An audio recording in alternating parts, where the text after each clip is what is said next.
Hey guys, I was wanting to make this video before Endgame, but I didn't get to it, so now I'm doing it now. It's going to be basically a micro review of like all the MCU movies, and just like quick thoughts on each movie. And so I had like scores for each of them, how good I thought. Before Endgame came out, I got all the MCU movies, and I watched them all in mostly chronological order. I used one of Marvel's timelines, and then I changed it a little bit to my liking, just a couple movies, just because I think it would fit better. Anyway, this isn't going to include Captain Marvel or Endgame, because I wanted to do it before Endgame, but I didn't get to it, so it's just all the way till Infinity War. Anyway, so Captain America: The First Avenger. I actually really liked that movie. I give it a 90. It's a good World War II movie, and I really like Steve and Peggy together. They're cool, and that the reason why he was chosen is because has nothing to do with his physical strength. It's his personality and his character. I like how the doctor's like, want to kill some Nazis, and he's like, I don't want to kill anyone, sir.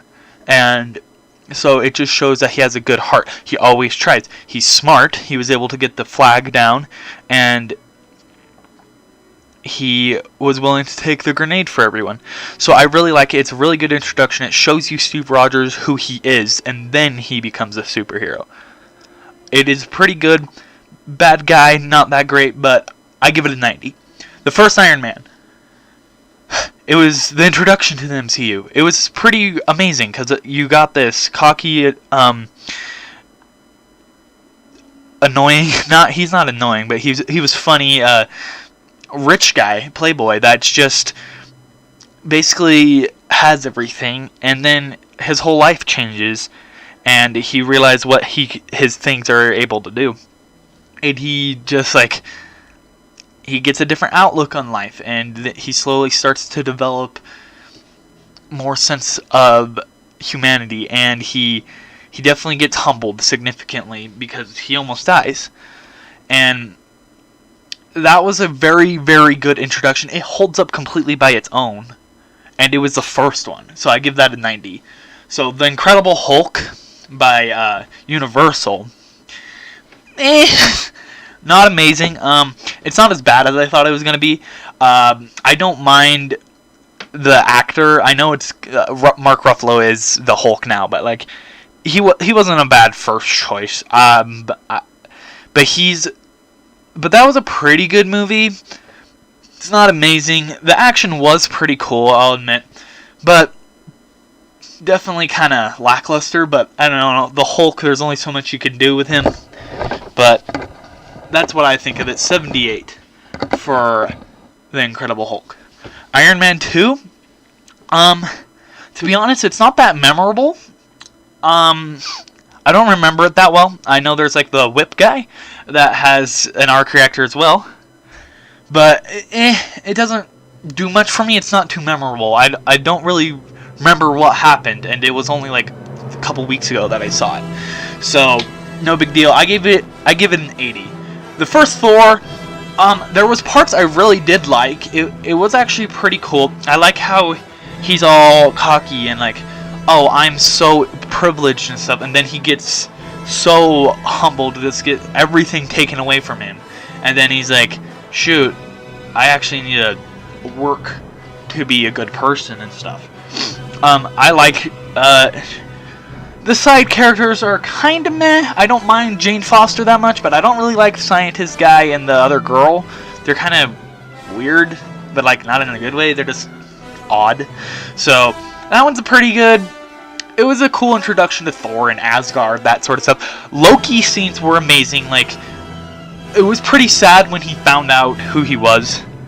That was actually a pretty sad and meaningful part. So there is some definitely good parts, but overall, it's one of the lower, not the lowest, but it's not the height.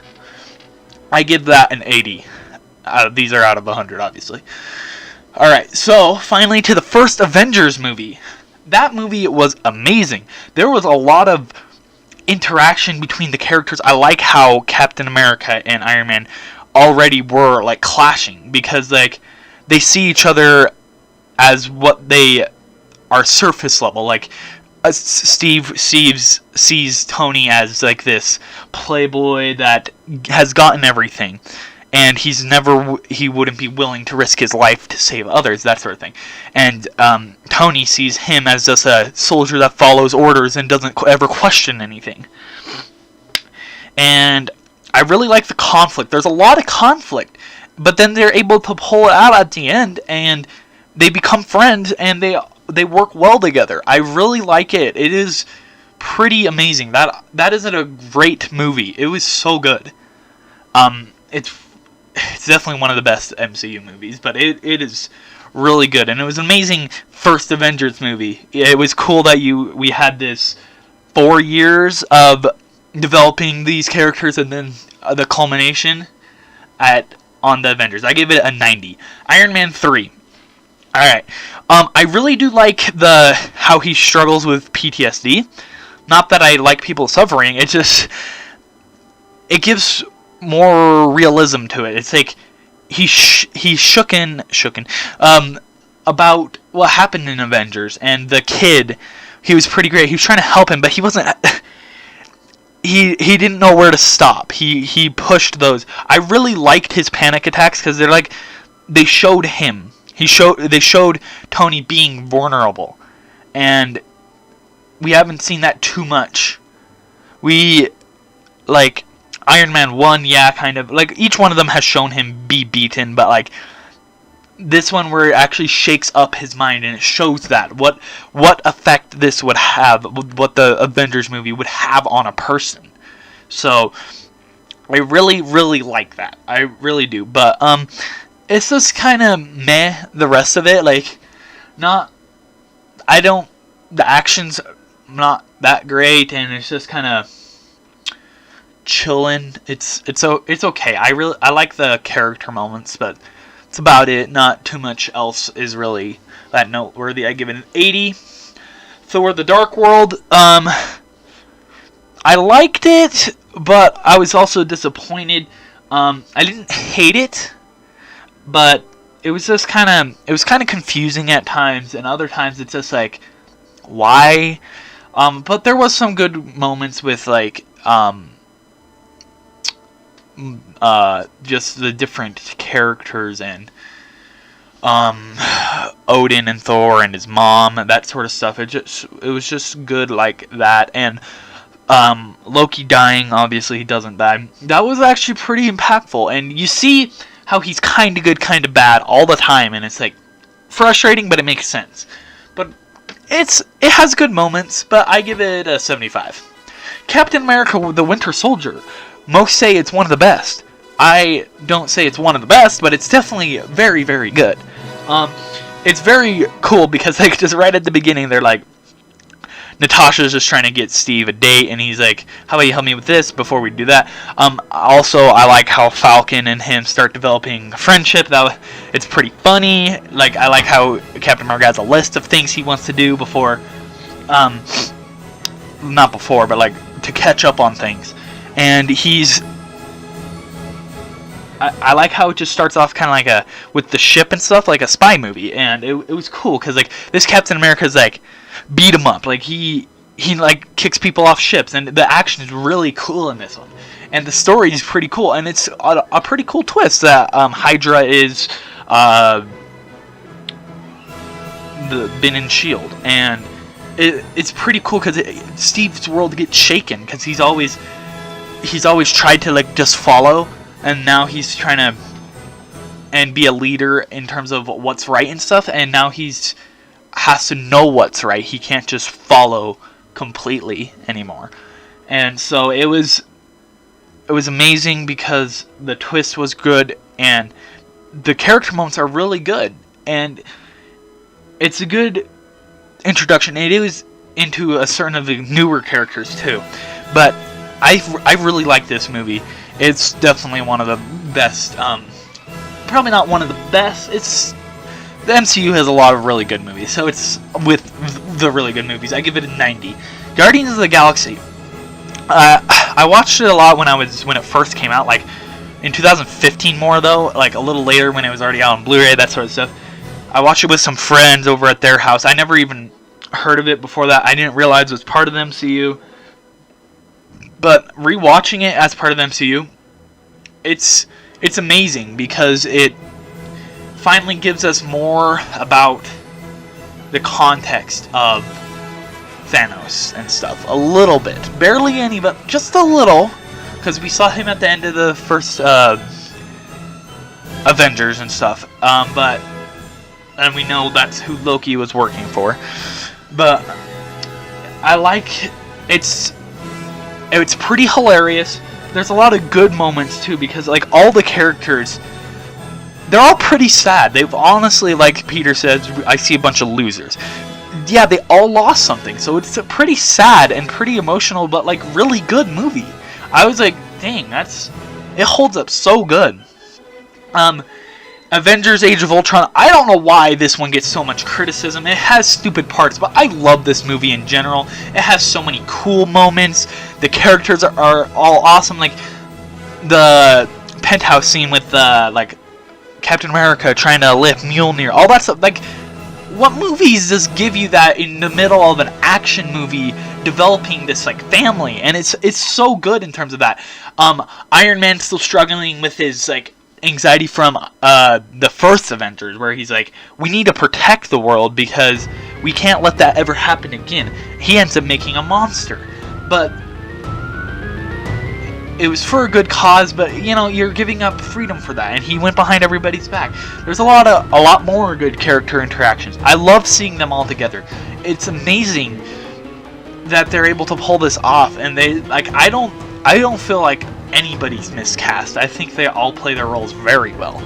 So I really like the introduction of Quicksilver and Scarlet Witch too. It's unfortunate that they had to kill Quicksilver so quick, but Scarlet Witch is pretty awesome. And Ultron is a really good villain. He's one of the higher villains because even though he's insane, he has a little bit of reason. Because he's like, every time the Avengers do something, it like sometimes makes it worse and stuff. So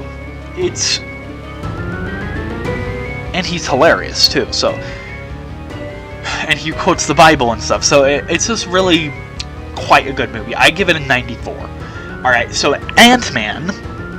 When I first saw it, I actually really enjoyed it. Second time I watched it, not as much. I don't know why. It's just not as good as I remember it being. But it's still pretty good. It's an okay introduction to the character. It's kind of like, so you see that he was a criminal. He has a daughter, so it's like, oh, that's kind of sad and that sort of stuff. And it's way too shaky to ever look at it, but it's a comic book movie, so don't think about it too hard in terms of like the size and weight and all that stuff. But it's pretty cool. It's like you got your training montage with the ants, and that's crazy and all that stuff. It was a really cool thing, and it's more proof that like it's good that these movies are being made now, because they really couldn't have done it earlier, because you need the good CGI to make these movies work, especially like with Ant-Man, because you need to have like that quantum stuff and that cool thing. Anyway, I like how they, like the wife and the stepfather, end up really liking Scott at the end, and I really like Scott as a character. He's a cool guy, even though he's a criminal. He's like, he has heart and he's a good guy. He just went down the wrong path, but it tries to help him with that. All right, now to the best, in my opinion, Captain America: Civil War. I hate and love this movie. The first part was the political side. It's like, we can't do these accords. I agree with Steve. Like the UN has a terrible track record, and you can't rely on government officials to say if something's right or not, because they get that stuff wrong all the time.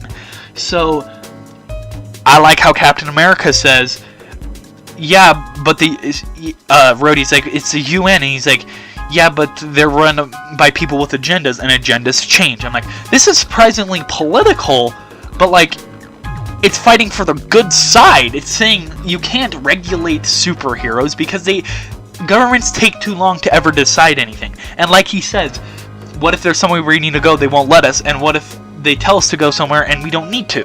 That sort of thing. Yes, they make mistakes. It's abundantly clear, but it's still the safest with them. They are the ones that have the powers. They know how to use it, so they won't misuse it. Because they know how it works, and they already have been mostly trusted in terms of to be good people. So I really love it. The thing with Bucky it's pretty sad, and then the airport scene was just cool. There's no like legitimately hard feelings at that point in the movie.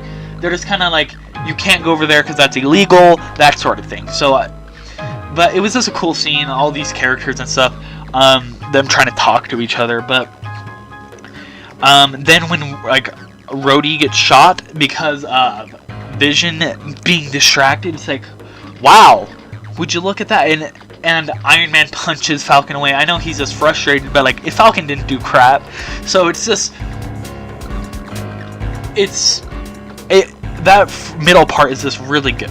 The end is what makes the movie. I hate seeing Iron Man and Captain America fight because I love them, but it's so emotionally wrenching that I love it, because I like things that make me feel something. So when at the end, when Tony thinks he's gonna hit him in the head with a shield, Captain America is not trying to kill you. Captain America is just trying to disable your suit so you can't fight. That is all he's doing. I can't believe Iron Man would distrust him that much to go think that he would go for the head. He wouldn't do that to his friend. He knows Tony Stark. He wouldn't try to ever kill him.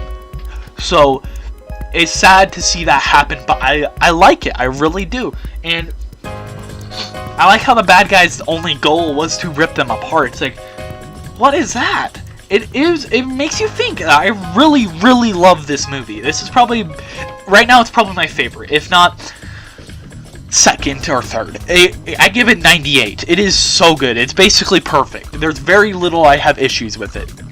Alright, Black Panther, the most overrated, but it's still good. It's still cool. I like the main character, Black Panther. I like his sister, besides the couple things like, oh, another white man to fix, that sort of stuff. There's a couple funny parts, but it's not really too funny. It's more just like,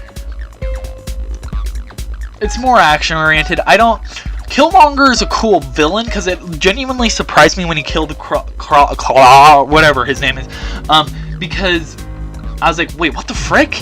This guy is the bad guy? And so I really like him in terms of that, because he's a cool bad guy. It's just, I don't like his statements because it's way too political and like too much agenda based. Like, oh, our brothers overseas need help. It's like, how about everybody does for themselves? Like, it's not anybody's fault that they're struggling. Slavery was awful, but it's not like the current day's people's fault that happened. That was 200 years ago. So I don't like that part, but most of the characters are cool. I give this a solid 80. It's okay. It's pretty good. It's just pretty average too. Anyway, Doctor Strange now. This review is getting long. Anyway, shucks. Ugh, you know what?